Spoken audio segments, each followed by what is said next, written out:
Hi friends, welcome to Khaja Stock News friends. Friends, ఇది educational channel మాత్రమే friends. ఇది not for any recommendations for stocks or derivatives friends. Okay, and IPOs. No, not for recommendations, only for educational purposes. Okay friends, ఇంకా నేను IPOs stock analysis ఇవన్నీ చేస్తుంటాను friends. Enlist stock recommendations, company orders, latest stock market news daily provide చేస్తుంటాను మీకు. మీరు like చేయండి, comment చేయండి, subscribe చేయండి ఫ్రెండ్స్, షేర్ చేయండి. ఓకే ఫ్రెండ్స్, ఇంకా నిఫ్టీ 50 చూస్తే 25,355 వద్ద ముగిసింది ఫ్రెండ్స్, 0.47% నష్టంతో. ఓకే, ఇంకా సెన్సెక్స్ వచ్చి 83,190 వద్ద ముగిసింది, 0.41% నష్టంతో ఫ్రెండ్స్.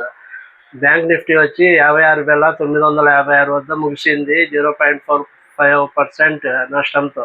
ఓకే, ఇంకా నిఫ్టీ మిడ్ క్యాప్ 100 వచ్చి 0.30% నష్టంతో ముగిసింది ఫ్రెండ్స్. నిఫ్టీ స్మాల్ క్యాప్ 100 కానీ 0.27% నష్టంతో ముగిసింది ఈరోజు. ఓకే, అంతా స్టాక్ మార్కెట్ నష్టంలో నడిచింది. దీనికి రీజన్స్ ఏందో చెప్తాను, పూర్తి వీడియో చూడండి ఫ్రెండ్స్. స్టాక్ మార్కెట్ నిన్న ఈరోజు ఎందుకు పడిందో చెప్తాను, పూర్తిగా వీడియో చూడండి. ఓకే ఫ్రెండ్స్, ఇండియా విక్స్ వచ్చి 11.67 వద్ద ఉంది, 2.26% నష్టం ఫ్రెండ్స్. ఇండియా విక్స్ తగ్గడము స్టాక్ మార్కెట్కు లాభము. ఓకే, విక్స్ వాలటిలిటీ తగ్గుతుంది.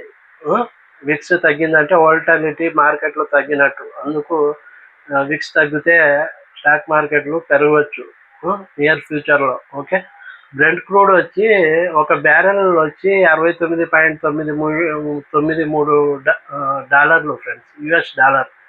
ఒక బ్యారెల్ బ్రెంట్ క్రూడ్ వచ్చి $69.93.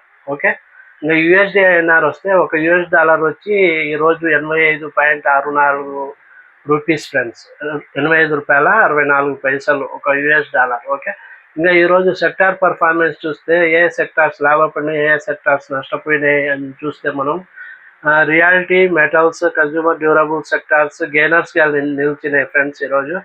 Defence, PSU bank, IT sector లూజర్స్గా నిలిచినాయి. ఓకే, ఇంకా అడ్వాన్స్ డిక్లైన్ రేషియో చూస్తే ఎన్ఎస్సిలో మనము 1196 స్టాక్స్ పెరిగితే 1443 స్టాక్స్ తగ్గినాయి. అంటే 200 పైన స్టాక్స్ ఇంకా ఎక్కువగా తగ్గినాయి ఈరోజు. ఓకే, ఇంకా టాప్ గెయినర్స్ చూస్తే మనము Maruti Suzuki, IndusInd bank, Tata steel, Bajaj finance ఈరోజు టాప్ గెయినర్స్ ఇది ఎన్ఎస్సిలో. ఇంకా టాప్ లూజర్స్ ఎన్ఎస్సిలో చూస్తే Airtel, HDFC life, Asian paints, Apollo hospital. Okay, ఇంకా ఎఫ్ఐడి డేటా రాలేదు ఫ్రెండ్స్ ఈరోజు. నిన్న డేటా ఉంది, ఈరోజు నైట్కు అప్డేట్ అవుతుంది. నిన్న 9th జూలై డేటా చూస్తే 77 కోట్లకు ఎఫ్ఐఎస్ కొంటే డిఐఎస్ 920 కోట్లకు కొన్నారు. ఇద్దరు కొన్నారు నిన్న. కొన్ని రోజులు ఎఫ్ఐఎస్ అమ్ముతూ వస్తున్నారు కంటిన్యూగా.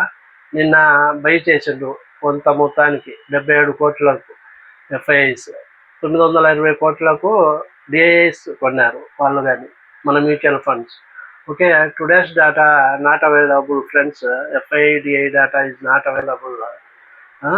It will update to the night today. Okay, ఇంకా మార్కెట్స్ ఈరోజు ఎందుకు తగ్గినాయి అంటే మనం రీజన్ చూసుకుంటే భారత్ అమెరికా ట్రేడ్ డీల్పై సందిగ్ధత ఉంది friends. Bharat, India, America trade deal ఉంది కదా. ట్రంప్ గారు ఇష్టం వచ్చినట్టు ఏదో ఒకటి ప్రకటిస్తూ ఉంటారు, అది ఇంకా ఒక కొలిక్కి రాలేదు. ఓకే, అందుకు ఒక రీజన్. Q1 రిజల్ట్స్ కానీ వస్తాయి ఈరోజు. టీసీఎస్ రిజల్ట్స్ వస్తాయి ఫ్రెండ్స్ ఈవినింగ్కు. ఓకే, Q1 రిజల్ట్స్ కానీ వస్తున్నాయి కాబట్టి మన స్టాక్ మార్కెట్లో ఇన్వెస్టర్లు చాలామంది చూసి ఇన్వెస్ట్ చేస్తున్నారు, చేయాలన్నా వద్దా అని. అందుకు ఫ్లాట్గా నష్టాలతో ముగిసింది, నిన్న ఫ్లాట్గా ముగిసింది స్టాక్ మార్కెట్. ఓకే, ఇంకొక భారత్ అమెరికా ట్రేడ్ డీల్ ఒక రీజన్ అయితే Q1 రిజల్ట్స్ వస్తాయి కదా ఇప్పుడు జూలైలో. ఏప్రిల్, మే, జూన్ రిజల్ట్స్, క్వార్టర్లీ రిజల్ట్స్ వస్తాయి ఇప్పుడు జూలైలో. ఇప్పుడు జూలై కాబట్టి. ఓకే, అదొక రీజను. టీసీఎస్ రిజల్ట్స్ వస్తాయి ఈరోజు, అందుకు ఐటీ స్టాక్స్లో అమ్మకాలు జరిగినాయి. రిజల్ట్స్ ఎట్లుంటాయో ఐటీ ఇండస్ట్రీలో అనేసి సెల్ చేసిండ్రు చాలామంది, ఓకే, ఇన్వెస్టర్లు. ఇంకా ఎయిర్టెల్, ఇంకొక రీజన్ ఏంటంటే ఎయిర్టెల్ హెచ్డిఎఫ్సి షేర్స్ తగ్గినాయి. ఎయిర్టెల్ హెచ్డిఎఫ్సి లైఫ్ కానీ, హెచ్డిఎఫ్సి కానీ, ఏషియన్ పెయింట్స్, అపోలో హాస్పిటల్ ఇవన్నీ తగ్గినాయి. అందుకు ఒక రీజన్. వెయిటేజ్ ఎక్కువ ఉంది వీటికి నిఫ్టీలో. ఇంకా నిఫ్టీ, అందుకు నిఫ్టీ 25,400 దిగువకు చేరింది, ఈరోజు కిందికి వచ్చేసింది. 25,350 వద్ద ముగిసింది ఈరోజు. 25,400 కంటే తగ్గిపోయింది, ఓకే. అది మెయిన్ రీజన్. ఈ రీజన్స్తో మార్కెట్ ఈరోజు తగ్గింది ఫ్రెండ్స్. ఇంకా న్యూస్ అప్డేట్స్ చూస్తే ఐపీఓస్ అవి చెప్తాను. ఆర్డర్స్, కంపెనీ ఆర్డర్స్ వచ్చినాయి, అవి చూస్తాను. వీడియో చూస్తూనే ఉండండి, లాస్ట్ వరకు చూడండి. చాలా ఇన్ఫర్మేషన్ మీకు యూస్ఫుల్ ఉంటుంది friends, okay. Anthem Biosciences IPO July 14న ఓపెన్ అవుతుంది, ఓకే. జూలై 14 నుంచి జూలై 16 వరకు అందుబాటులో ఉంటుంది అందరికీ, ఓకే. ఈ సంస్థ డ్రగ్ డిస్కవరీలో ఆధునిక సాంకేతికతను వినియోగిస్తుంది, okay. Drug discovery, okay, latest technology use చేస్తుంది ఈ సంస్థ. అందుకు ఈ ఐపీఓ ద్వారా 3,395 కోట్లు సమీకరించేందుకు సిద్ధమైంది ఫ్రెండ్స్. ఒక్కో షేరు ధరని 540 రూపాయల నుంచి 570 మధ్య నిర్ణయించడం జరిగింది. ఈ ఐపీఓలో పాల్గొనాలంటే ఒక్కొక్క లాట్కు 14,820 రూపాయలు మినిమం పెట్టాలి పెట్టుబడి. 14,820 రూపాయలు పెట్టుబడి పెట్టాలా ఒక లాట్కు, ఈ ఐపీఓలో పెట్టుబడి పెట్టాలంటే, ఓకే. ఇది జూలై 21న ఎన్ఎస్సి బిఎస్సిలో లిస్ట్ అవుతుంది ఫ్రెండ్స్ ఇది, ఓకే. ఇంకా పిఎస్యు బ్యాంక్స్ చూస్తే మనకు పిఎస్యు బ్యాంక్స్ న్యూస్ ఉంది. 5 బ్యాంకులు ప్రైవేటీకరణ జరుగుతాయని చెప్తున్నారు, ఓకే. సెంట్రల్ గవర్నమెంట్ ప్రైవేటైజేషన్ చేస్తుంది 5 బ్యాంక్స్ కానీ న్యూస్ వస్తూ ఉంది. 45,000 కోట్లకు వాటా అమ్మేస్తున్న కేంద్రం, ఓకే, షేర్స్ అమ్మి ప్రైవేటైజేషన్ చేస్తుంది, న్యూస్ వస్తూ ఉంది. Through QIP, qualified institutional placement అంటాము. క్యూఐపి అంటే ఇంకా ఓఎఫ్ఎస్ ద్వారా కానీ offer for sale, QIP and OFS ద్వారా సేల్ చేస్తుంది వాటా, గవర్నమెంట్ వాటా, సెంట్రల్ గవర్నమెంట్ వాటా. ఏ బ్యాంక్స్లో సేల్ చేస్తుందంటే bank of Maharashtra, Indian overseas bank, UCO bank, central bank of India, Punjab and Sindh bank. ఈ 5 బ్యాంకుల్లో వాటా అమ్ముతుంది గవర్నమెంట్. ఇంకా Trump 200% tax on India, 200% tax వేసిండ్రు కదా సుంకము ట్రంప్ గారు లేటెస్ట్గా ఫార్మా మీద, ఇండియన్ ఫార్మా మీద. ఫార్మా వర్గాలు ఏం చెప్తున్నాయంటే 200% సుంకాలు అమల్లోకి వస్తే ఔషధ పరిశ్రమకే కాకుండా అమెరికా ప్రజలకు కూడా నష్టం చేకూరుతుందని ఆందోళన వ్యక్తం చేశారు, ఓకే. వీళ్ళు ఫార్మాకు సంబంధించిన వ్యక్తులు ఏం చెప్తున్నారంటే 200% సుంకాలు అమల్లోకి వస్తే మన ఇండియన్ ఫార్మా ఇండస్ట్రీనే దెబ్బతింటుంది. అదే కాక ఇండియన్ ఫార్మా ఇండస్ట్రీనే కాక అమెరికా ప్రజలకు కానీ నష్టం చేకూరుతుంది. ఎందుకంటే వాళ్ళు మెడిసిన్స్ కొనాలంటే అమెరికాలో మన ఫార్మా కంపెనీ మందులు కొనాలంటే వాళ్ళకి ఎక్కువ అవుతుంది. 200% వాళ్ళు ట్యాక్స్ కట్టాలి అమెరికాలో. అందుకు వాళ్ళు కొనలేరు కదా, ఎక్కువ అవుతుంది, రేట్లు ఎక్కువైతాయి. మందుల ధరలు భారీగా పెరిగి అమెరికా ప్రజల ఇబ్బందులు పడతారని సూచిస్తున్నారు వీళ్ళంతా, ఫార్మా ఇండస్ట్రీ వర్గాలు, ఓకే. మనకే కాదు నష్టం, అమెరికా పీపుల్కు కానీ నష్టం దీని ద్వారా 200% ట్యాక్స్ అమలు చేస్తే ట్రంప్ గారు, ఓకే. వారి ఆరోగ్య బీమా ఖర్చులు కూడా పెరుగుతాయి అంటున్నారు, ఓకే. అమెరికా ప్రజల ఆరోగ్య బీమా ఖర్చులు కూడా పెరుగుతాయి, ఓకే. ఇంకా లేటెస్ట్ న్యూస్ చూస్తే అమెరికా యాపిల్ కొత్త సిఓఓ, చీఫ్ ఆపరేటింగ్ ఆఫీసర్గా సబీహ్ ఖాన్ను నియమించిండ్రు, ఓకే. సబీహ్ ఖాన్ అంటే మన ఇండియన్ ఆయన. 30 ఏళ్ల నుంచి యాపిల్లో పనిచేస్తున్నారు ఈయన, సబీహ్ ఖాన్. ఈయన లేటెస్ట్గా సిఓఓ బాధ్యతలు చేపడతారు, ఓకే.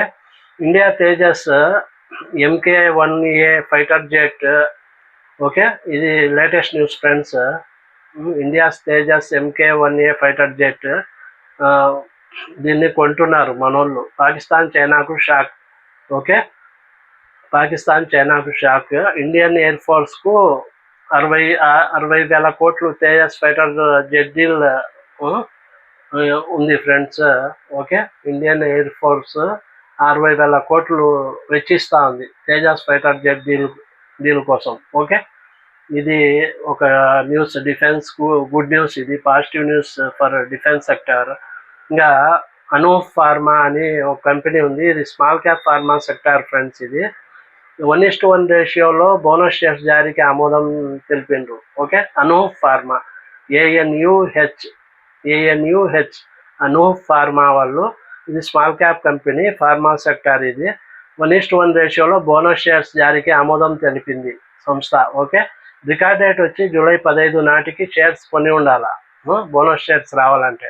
అంటే ఒక షేర్ డిమాట్ అకౌంట్లో ఉంటే మీది అదనంగా ఒక ఈక్విటీ షేర్ని బోనస్గా పొందుతారు మీరు. ఓకే, ఒక షేర్ ఉంటే ఒక షేరు, 10 షేర్లు ఉంటే 20 షేర్లు అయితే ఎక్స్ట్రాగా 10 షేర్లు వచ్చి చేరుతాయి. ఒక షేర్ ఉంటే ఒక షేరు బోనస్గా పొందుతారు మీరు. డిమాట్ అకౌంట్లో జూలై 15 లోపు ఉండాలా, రికార్డ్ డేట్ జూలై 15. ఓకే, ఇంకా హెచ్డిఎఫ్సి బ్యాంక్ వడ్డీ రేట్లను భారీగా తగ్గించింది. ఎందుకంటే దీంతో ఈఎంఐలు తగ్గే అవకాశం కూడా ఉంది. భారీగా తగ్గించింది కాబట్టి వడ్డీ రేట్లను.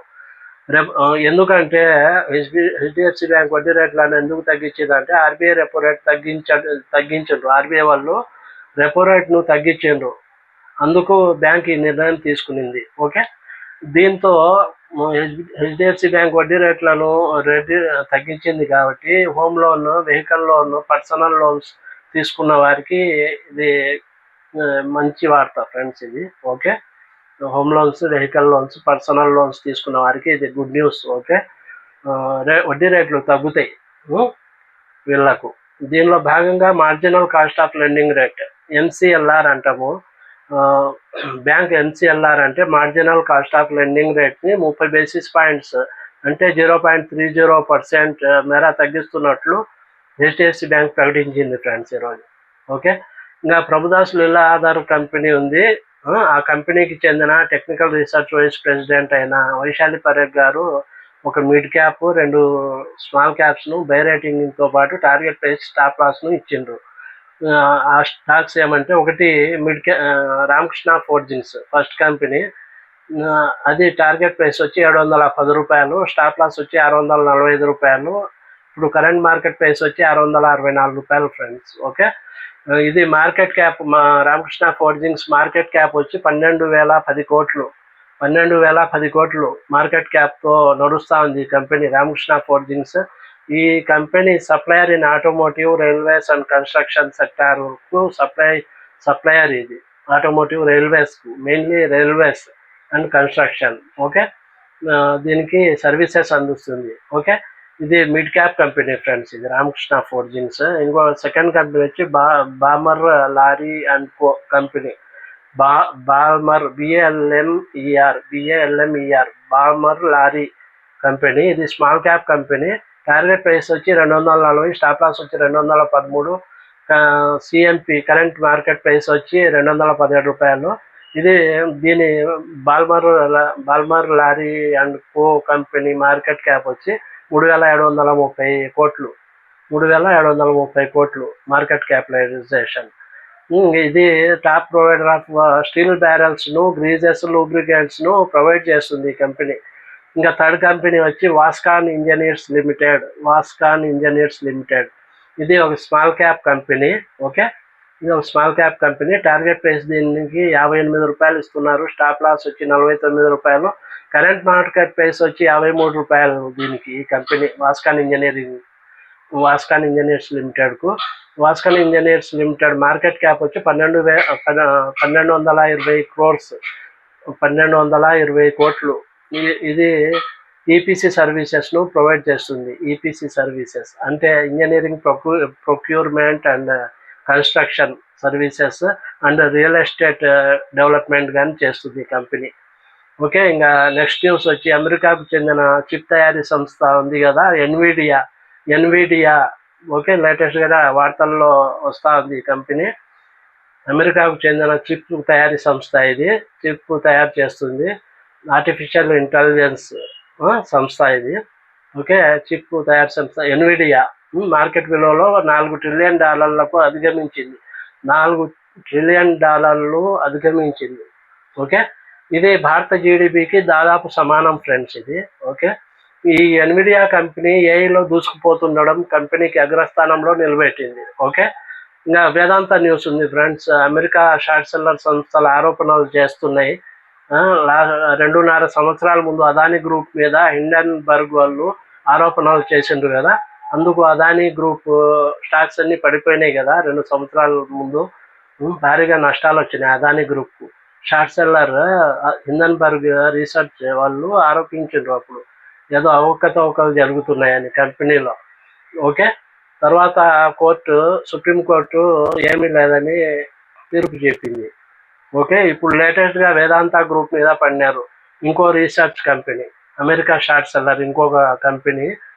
అమెరికన్ షార్ట్ సెల్లర్ వేదాంత కంపెనీకి వైస్రాయ్ రీసెర్చ్ ఆరోపణలు చేసింది.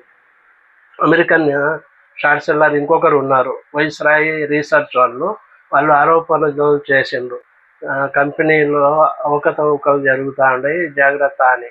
ఓకే, వేదాంత కంపెనీ పేకమేడలా కూలిపోతుందని చెప్తున్నారు. పేకమేడలా ఎప్పుడు కూలిపోతుందో చెప్పలేమని ఆరోపిస్తూ ఉంది. ఓకే, సబ్సిడరీ నుంచి ఫండ్స్ దారి మళ్లిస్తుందని ఆరోపణలు చేస్తుంది ఈ సంస్థ వైస్రాయ్ రీసెర్చ్.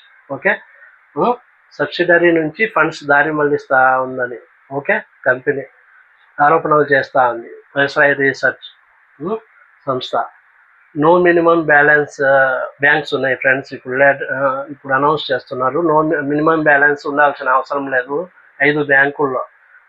వేటిల్లో అంటే ఎస్బీఐలో ఉండాల్సిన అవసరం లేదు, bank of Baroda, Indian bank, Canara bank, Punjab national bank, bank of India. SBI, bank of Baroda, Indian bank, Canara bank, PNB, bank of ఇండియాలో మినిమం బ్యాలెన్స్ ఉండాల్సిన అవసరం లేదు ఇప్పుడు అని చెప్తున్నారు ఈ బ్యాంక్ వాళ్ళు.